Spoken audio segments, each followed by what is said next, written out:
BJP केंद्रीय चुनाव समिति की बैठक जारी। बैठक में नहीं पहुंचे आडवाणी। भोपाल से चुनाव लड़ने की चर्चा।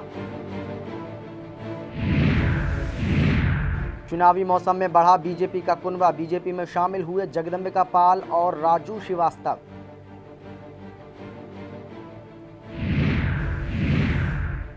मुलायम के समर्थन में आए अमर सिंह। आजमगढ़ के वोटरों से की मुलायम को जिताने की अपील।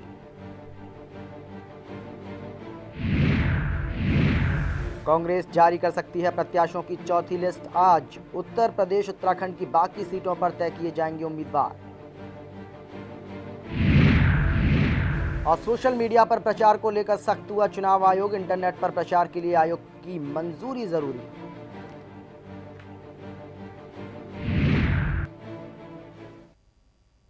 नमस्कार, आप देख रहे हैं रिपोर्टर 24/7। आपके साथ मैं हूं अमित शर्मा। लोकसभा चुनाव के लिए बीजेपी के उम्मीदवारों की 5वीं लिस्ट आज जारी होगी। इस लिस्ट में पार्टी के दिग्गज नेता लालकृष्ण आडवाणी समेत तमाम बड़े नेताओं के नाम पर फैसला होगा। बीजेपी की केंद्रीय चुनाव समिति आडवाणी के अलावा पूर्व आर्मी चीफ वीके सिंह की उम्मीदवारी पर भी मुहर लगा सकती है। नरेंद्र मोदी अपने गृह राज्य से भी चुनाव लड़ेंगे या नहीं, इस पर भी आज फैसला संभव है। दरअसल गुजरात की राज्य समिति ने 26 नामों पर अंतिम सिफारिश पार्टी की केंद्रीय चुनाव समिति को भेजी है। इसमें गांधीनगर से आडवाणी का नाम और गुजरात की एक सीट से मोदी को लड़ने का प्रस्ताव है। बीजेपी की केंद्रीय चुनाव समिति की बैठक शुरू हो चुकी है।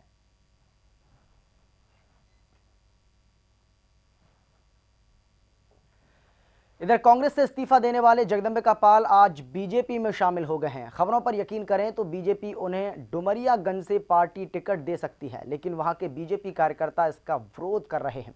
इससे पूर्व कांग्रेस नेता जगदंबिका पाल ने लोकसभा सदस्यता से इस्तीफा देते हुए पार्टी छोड़ने की घोषणा कर दी थी। पाल ने कहा था कि कांग्रेस को अब मेरी जरूरत नहीं है। तो वहीं एसपी का दामन छोड़ चुके राजू श्रीवास्तव भी अब बीजेपी में शामिल हो गए हैं। आपको बता दें कि एसपी ने राजू को कानपुर लोकसभा सीट से पार्टी का उम्मीदवार बनाया था, लेकिन पार्टी के भीतर और खासकर कानपुर यूनिट राजू श्रीवास्तव की उम्मीदवारी से खासी नाराज थी और आखिरकार मुलायम से सपोर्ट नहीं मिलने के बाद राजू ने टिकट लौटा दिया था।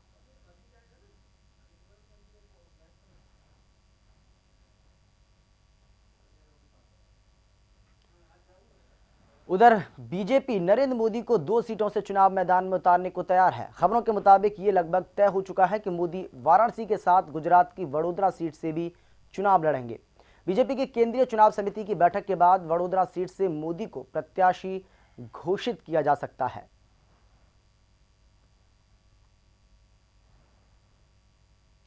विदेश मंत्री और कांग्रेस के वरिष्ठ नेता सलमान खुर्शीद ने एक बार फिर से नरेंद्र मोदी पर निशाना साधा है। दंगों में क्लीन चिट मिलने की बात पर खुर्शीद ने कहा कि मोदी को एक सेशन कोर्ट ने समन भेजने से इनकार किया है और मोदी इस तरह से बर्ताव कर रहे हैं जैसे कि हर जगह से उन्हें क्लीन चिट मिल गई हो। मोदी की बच्चे से तुलना करते हुए सलमान खुर्शीद ने कहा कि मोदी को केवल नर्सरी में अच्छे नंबर मिले हैं और वो पीएचडी डिग्री धारक की तरह खुद को पेश कर रहे हैं। खुर्शीद ने कहा कि यह किस्सा अभी और चलेगा और पिक्चर अभी बाकी है।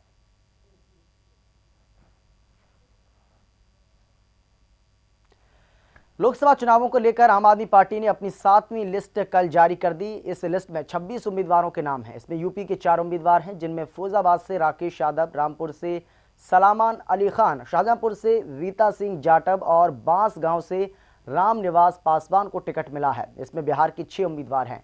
यहां गिरिराज के खिलाफ राजेंद्र सिंह को चुनावी मैदान में उतारा गया है। कन्याकुमारी से उदय कुमार को टिकट दिया गया है।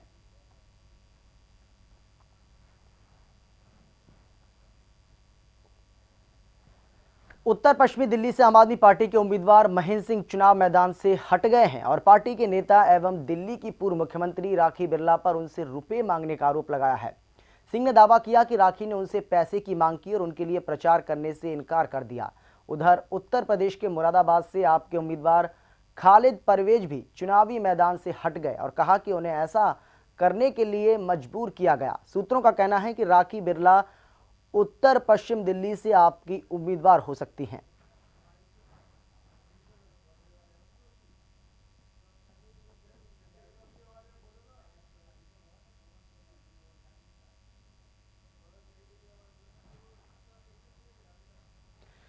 कांग्रेस ने लोकसभा चुनाव के लिए 58 उम्मीदवारों की सूची जारी की है। इस सूची में बिहार की 1 सीट, झारखंड की 2 सीट पर भी फैसला लिया गया है। कांग्रेस ने आगामी लोकसभा चुनाव के लिए 58 उम्मीदवारों की अपनी तीसरी सूची जारी की, जिसमें पुणे से सुरेश कलमाड़ी की जगह युवा नेता विश्वजीत कदम को मैदान में उतारा गया है, जबकि क्रिकेटर से राजनीतिज्ञ बने मोहम्मद अजरुद्दीन उत्तर प्रदेश के मुरादाबाद की जगह इस बार राजस्थान के टोंक सवाई माधोपुर से किस्मत आजमाएंगे। पार्टी ने इसके साथ ही ओडिशा विधानसभा चुनाव के लिए 118 उम्मीदवारों के नाम की भी घोषणा की है। ओडिशा में 10 और 17 अप्रैल को लोकसभा चुनाव के साथ साथ विधानसभा के भी चुनाव होने हैं और इसी के साथ कांग्रेस आज चौथी लिस्ट जारी कर सकती है। इस लिस्ट में उत्तर प्रदेश और उत्तराखंड के उम्मीदवारों पर फैसला संभव है।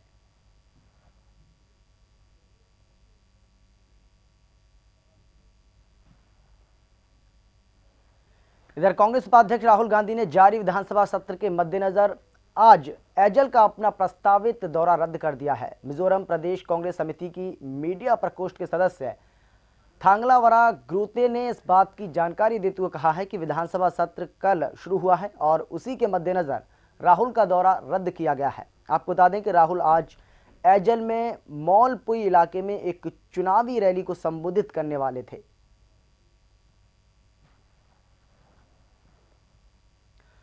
दो 2014 के लोकसभा चुनाव पर आतंक की साया मंडरा रहा है। सूत्रों के मुताबिक दिल्ली में सभी डीसीपी को इस बाबत अलर्ट जारी किया गया है कि इंडियन मुजाहिदीन के सह संस्थापक यासीन भटकल को छुड़ाने के लिए सिमी और इंडियन मुजाहिदीन के आतंकी चुनावों के दौरान नेताओं को अगवा कर सकते हैं। इस बाबत खुफिया एजेंसियों ने दिल्ली पुलिस को अलर्ट जारी किया है, जिसके बाद सुरक्षा व्यवस्था बढ़ा दी गई है। बताया गया है कि इंडियन मुजाहिदीन और सिमी के आतंकी मिलकर ये साजिश रच रहे हैं, जिसमें चुनाव के दौरान आतंकी हमले की बात कही जा रही है, जिसका मकसद भटकल को रिहा कराना हो सकता है। दिल्ली से बीजेपी का टिकट लेकर बलिया पहुंचे भरत सिंह का हिंदू और मुसलमानों ने फूल मालाओं से स्वागत किया। मीडिया से रूबरू होते हुए भरत सिंह ने कहा कि पहले नरेंद्र मोदी हैं, उसके बाद बीजेपी है। आपको बता दें कि बीजेपी ने भरत सिंह को बलिया से लोकसभा का टिकट दिया है, जिसके बाद हिंदू और मुसलमानों में खुशी का माहौल है। हर वर्ग के लोग अगड़े पिछड़े, भाई मोदी जी की लार में जात का बंधन खत्म हो चुका है। बलिया में लोगों को रोजगार देने के लिए, इंडस्ट्री खोलने के लिए जिस प्रकार से गुजरात में तरक्की हुआ है, उस प्रकार से सिर्फ नरेंद्र मोदी के सरकार बनेगी। मैं आपको भरोसा देना चाहता हूं, ये क्रांतिकारी सबसे ऊपर नरेंद्र मोदी को प्रत्याशी के रूप में। इधर मुरादाबाद लोकसभा सीट से आम आदमी पार्टी के उम्मीदवार खालिद परवेज ने अपना टिकट वापस कर दिया है। उन्होंने टिकट वापस करते हुए कहा कि एसपी, कांग्रेस, बीएसपी सभी पार्टियों ने मुस्लिम उम्मीदवार मैदान में उतारकर मुस्लिम वोटों के विभाजन का काम किया है, जिससे नरेंद्र मोदी और भाजपा को फायदा होगा। ऐसे में मुस्लिमों के वोटों का बंटवारा रोकने के लिए वो खुद को चुनावी अखाड़े से अलग कर रहे हैं। टिकट वापस करने के बाद खालिद परवेज खुद कुछ भी कहे और उन्होंने कहा कि पहले दिन से ही उनका पार्टी के अंदर विरोध हो रहा है, जिस वजह से वो परेशान थे। इतना ही नहीं, वो टिकट वापस करने की भी धमकी दे चुके थे। अब मेरे टिकट की घोषणा के बाद जिसे देखें उसने बिल्कुल अखाड़ा बना लिया मुसलमानों का। तो सवाल यह है कि घमासान मुसलमानों का और बीजेपी को बढ़ावा। तो ये सोचते हुए एक कमेटी बुलाई मैंने, जिसमें आपकी पार्टी के अच्छे लोग थे, वेल विशर थे, मेरे वेल विशर थे, कि बीजेपी को ख़त्म करने के लिए, मोदी के इस बढ़ावे को ख़त्म करने के लिए बेहतर है कि मैं अपने आप को पीछे कर लूं। आगामी लोकसभा चुनाव में अधिकांश पार्टियों के प्रमुखों में 2 सीटों से लड़ने का चलन भी जोर पकड़ता जा रहा है। मंगलवार को इस सूची में मुलायम सिंह यादव का नाम भी जुड़ गया है। समाजवादी पार्टी प्रमुख मुलायम सिंह यादव ने मैनपुरी के साथ साथ आजमगढ़ से भी लोकसभा चुनाव लड़ने का फैसला किया है। मुलायम वर्तमान में मैनपुरी से सांसद हैं।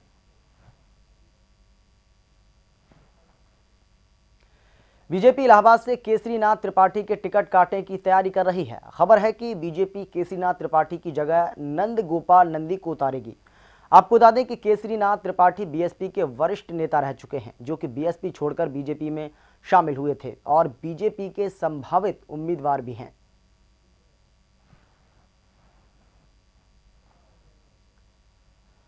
शामली के कैराना लोकसभा सीट के बीजेपी प्रत्याशी हुक्म सिंह का कहना है कि एसपी ने राजनीतिक रोटियां सेकने के लिए मुजफ्फरनगर में दंगे कराए हैं। साथ में उन्होंने ये भी कहा कि वो अपने संसदीय क्षेत्र में विकास के मुद्दे को लेकर ही चुनाव लड़ रहे हैं और कहा कि अब की बार चुनाव में मोदी की लहर का असर उनकी सीट को भी मिलेगा और बीजेपी कैराना लोकसभा सीट पर अपना परचम लहराएगी।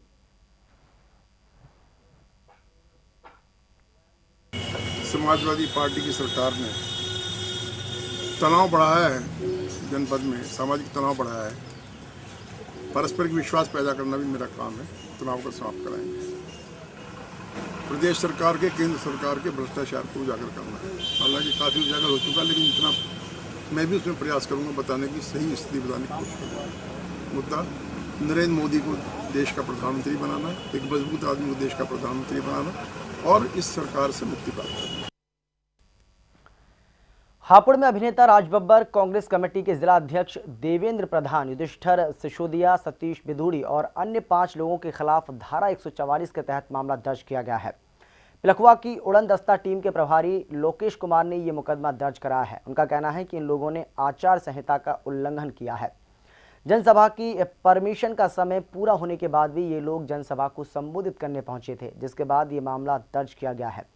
आपको बता दें कि गाजियाबाद लोकसभा क्षेत्र से कांग्रेस पार्टी के प्रत्याशी घोषित होने के बाद लोकसभा क्षेत्र के धौलाना विधानसभा और बझेड़ा खुर्द गांव में ये पहली बार अपने दलबल के साथ सभा को संबोधित करने पहुंचे थे। बहुत विद्वान हैं और मुझे खुशी है कि एक विद्वान महिला जो है यहाँ पे चुनाव में आई है।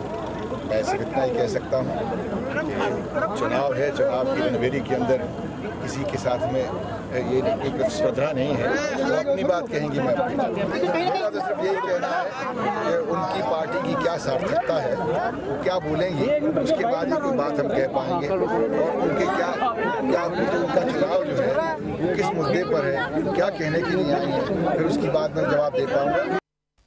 थाना पिलखुआ में 15 तारीख को एक मामला धारा 188 का दर्ज हुआ है, जिसमें कांग्रेस प्रत्याशी श्री राज बब्बर जी और अन्य 3 लोगों के खिलाफ इसमें मुकदमा दर्ज किया।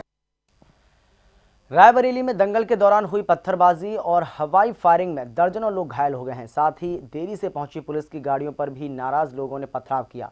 आपको बता दें कि शहर के आहरियारपुर मोहल्ले में होली के बाद लगे मेले में कुश्ती का आयोजन किया जा रहा था, जहां बच्चों के बीच विवाद को लेकर 2 समुदायों के लोगों में जमकर बवाल, मारपीट और हवाई फायरिंग हुई। वहीं पुलिस पर हुए पथराव में कुछ पुलिसकर्मी और होमगार्ड के जवान भी घायल हो गए। हालांकि एसपी राजेश कुमार ने कई दूसरे थानों से पुलिस दल बुलाकर स्थिति को काबू में कर लिया। दंगल हो रहा था जिसमें सभी की गैदरिंग थी।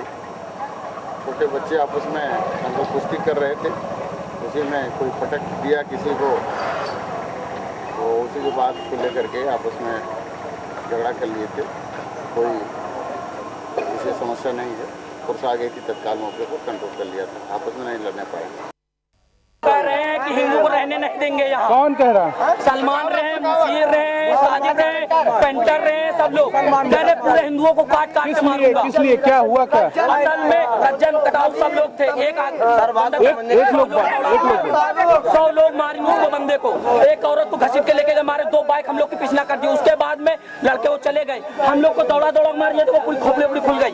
वो एक अय्यापुर का लड़का था, उसको मारा, गोली भी चली। आप लोग के आदमी मौजूद थे। यहाँ फिलहाल वक्त एक छोटे से ब्रेक का है, जल्द लौटते हैं, आप बने रहिए हमारे साथ।